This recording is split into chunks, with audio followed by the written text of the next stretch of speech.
इस वीडियो में सबका स्वागत है दोस्तों। ये वीडियो शुरू करने से पहले आपके एक फायदे की बात जरूर कहना चाहूंगा।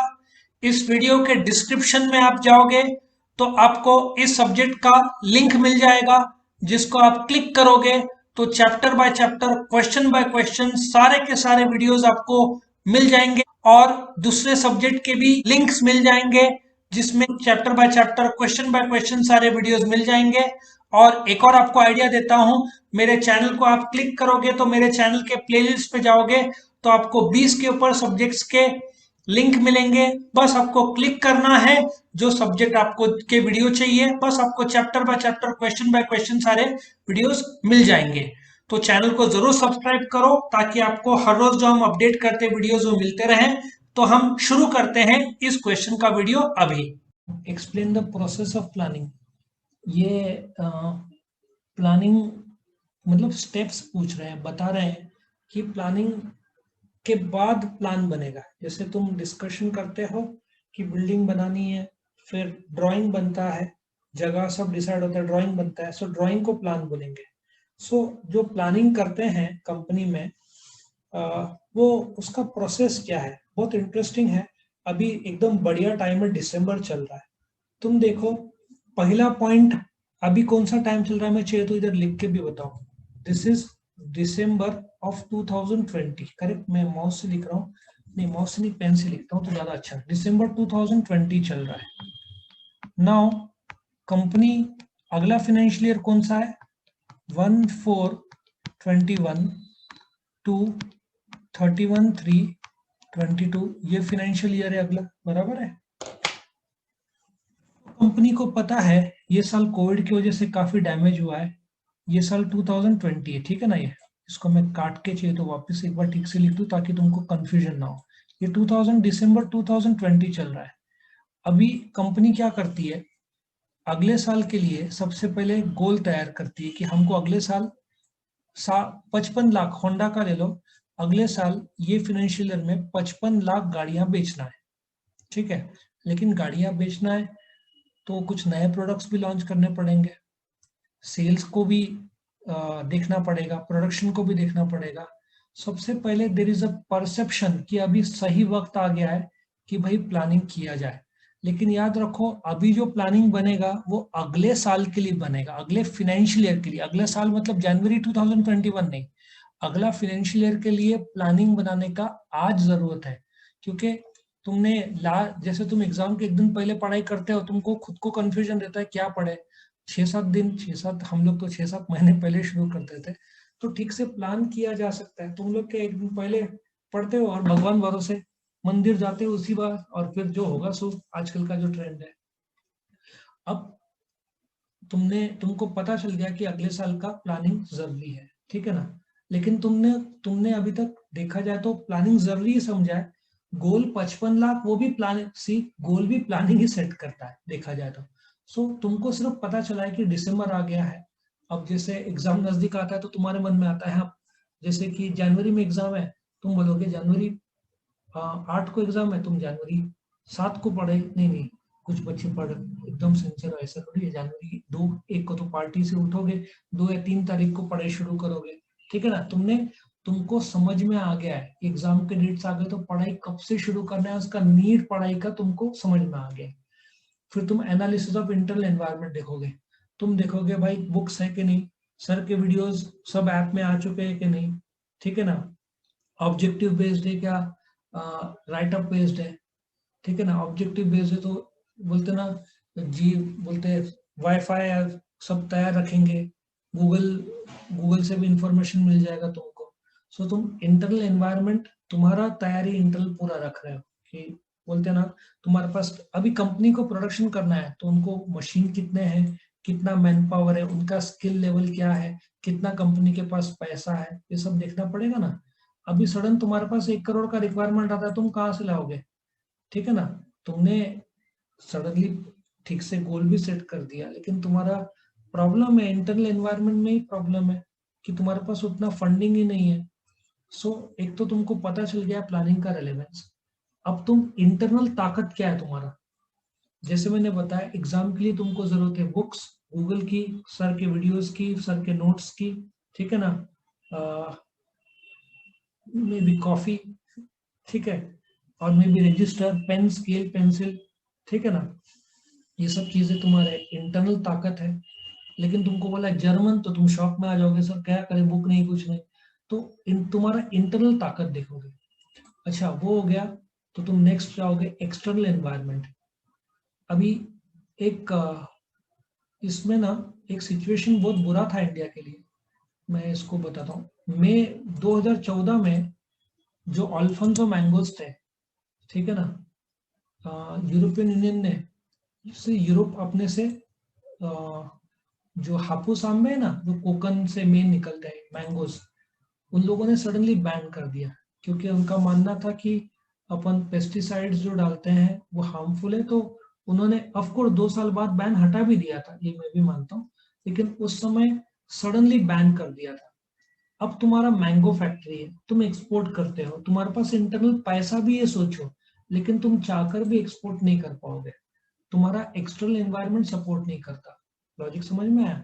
अब वो एक कांदे का भी, प्याज का भी यही हो गया कि तुम कितना भी चाहो एक्सपोर्ट करके पैसा कमाओ, एक्सपोर्ट पे बैंड है, तुम कुछ भी नहीं कर सकते वेटिंग के अलावा, तुमको वेट कंपलसरी करना ही पड़ेगा, क्योंकि गवर्नमेंट ने का उसको बैन किया है।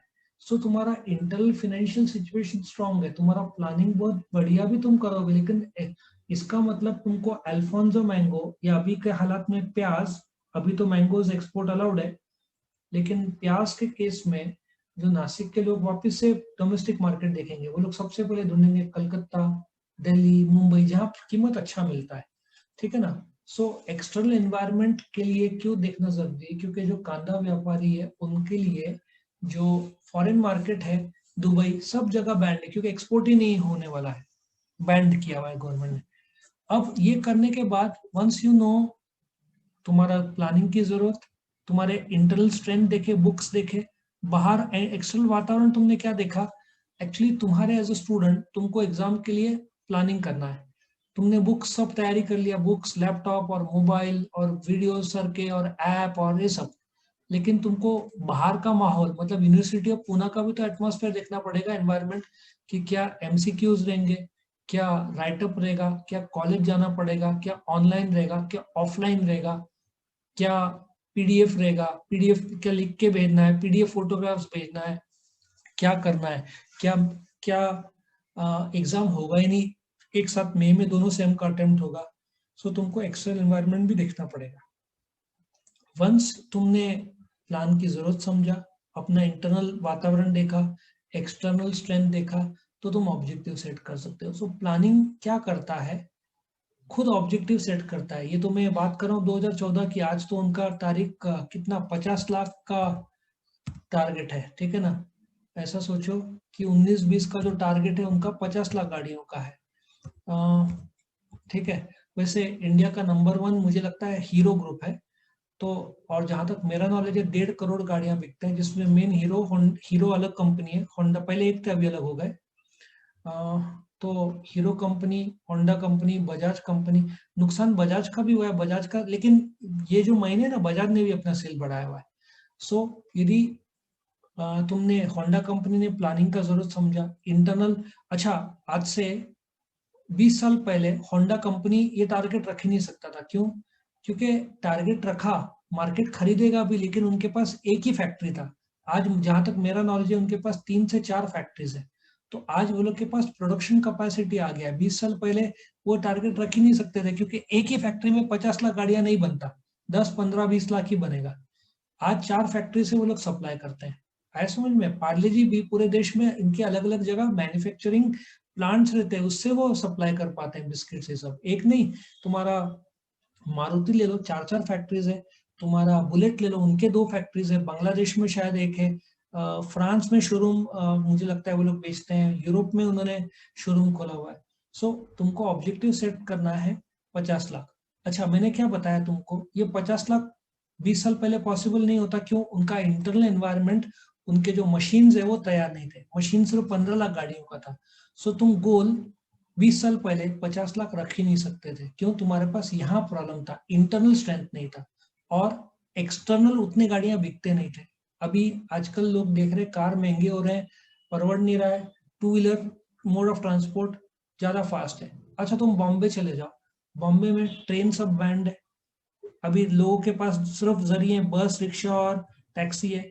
लेकिन प्रॉब्लम देखो, तुम बस में बैठे, ट्रैफिक जाम, टू व्हीलर रहेगा तो इधर से उधर घूम घाम के तुम कहीं से भी पहुंच जाओ। इसलिए टू व्हीलर का सेल बहुत जबरदस्त हुआ है, क्योंकि लोग ना फोर व्हीलर को छोड़ के टू व्हीलर ज्यादा यूज कर रहे हैं।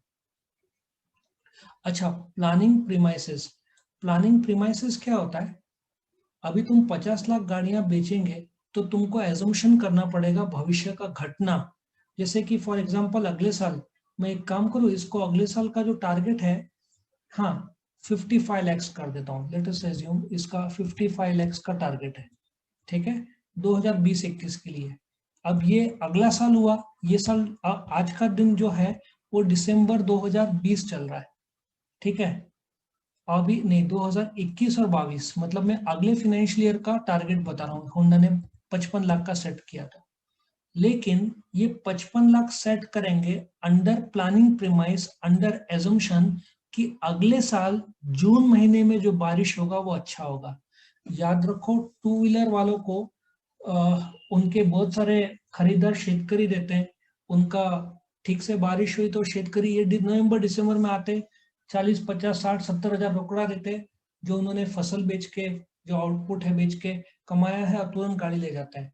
तुम कोई भी टू व्हीलर वालों को, टू व्हीलर क्या, फोर व्हीलर को, tractor, four wheeler Mahindra Maruti सबका नजर बारिश में रहता ही है।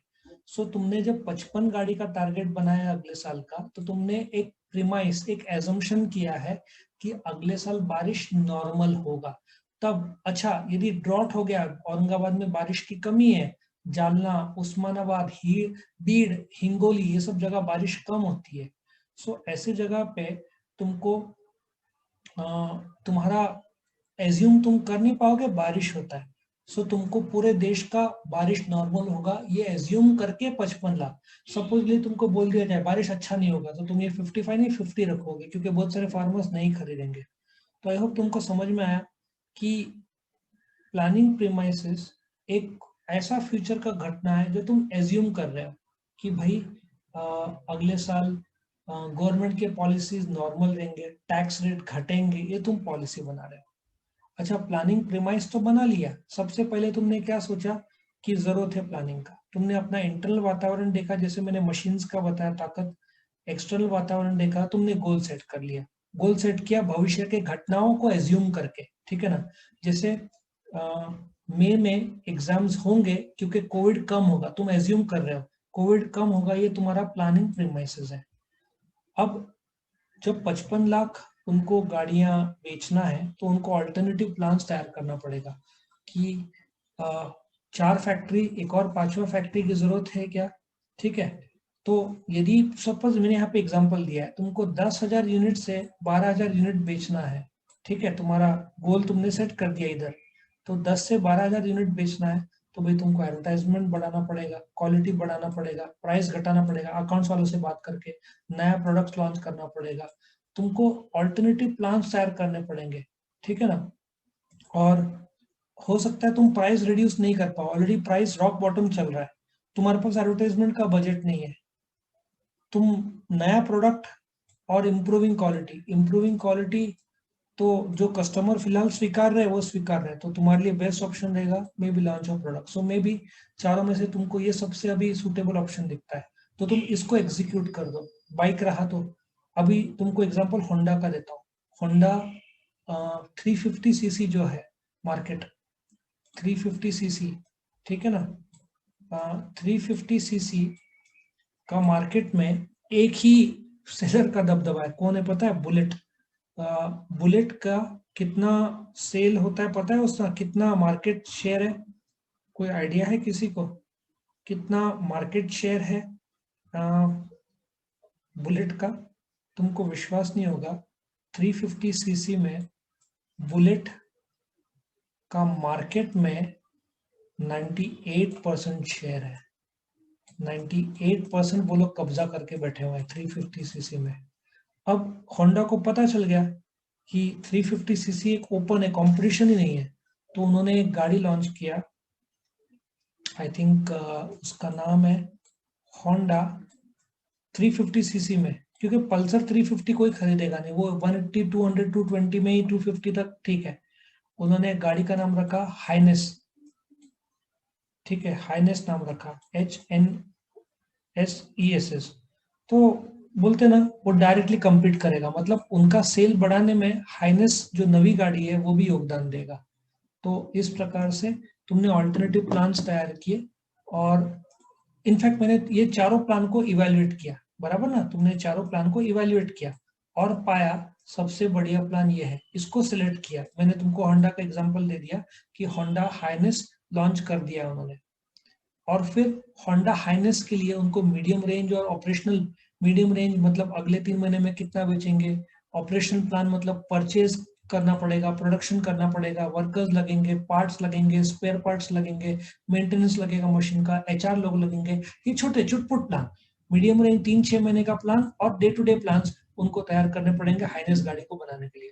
और फिर लॉन्च कर दो और इम्प्लीमेंट कर दो जो तुमने प्लान किया, और फिर फीडबैक लो, रिव्यू लो कि जो तुमने टारगेट सेट किया था 1 साल का, 3 महीने हो गए, तुमने क्या गोल सेट किया था, कहाँ तक गोल के नजदीक है क्या पीछे है, और पीछे तो क्या किया जाए, क्योंकि planning can be flexible also, ठीक है ना। रिव्यू, इनफैक्ट रिव्यू बहुत जरूरी है, और ऐसे हालात में कोविड के बाद तो रिव्यू हर 3 महीने में नहीं, हर महीने, हर वीकली किया जाता है, ताकि तुरंत ट्रैक हो जाए कि कहाँ गड़बड़ियां हो रहा है, ठीक है। सो तुम्हारा ये जो क्वेश्चन था प्रोसेस ऑफ प्लानिंग, बड़े क्वेश्चन आया था, बहुत इंपॉर्टेंट है एग्जाम के लिए, और MCQ में आया तो इसमें इंटरनली इतने सारे पॉइंट्स मैंने बोल दिए कि तुमको प्लानिंग प्रीमाइस ये सब कनेक्ट हो जाए, तो यहाँ पे अपना ही खत्म होता है। वीडियो पसंद आया तो लाइक कीजिए, अपने फ्रेंड्स के साथ शेयर कीजिए, उनका भी फायदा हो, और चैनल को सब्सक्राइब कीजिए। Thank you.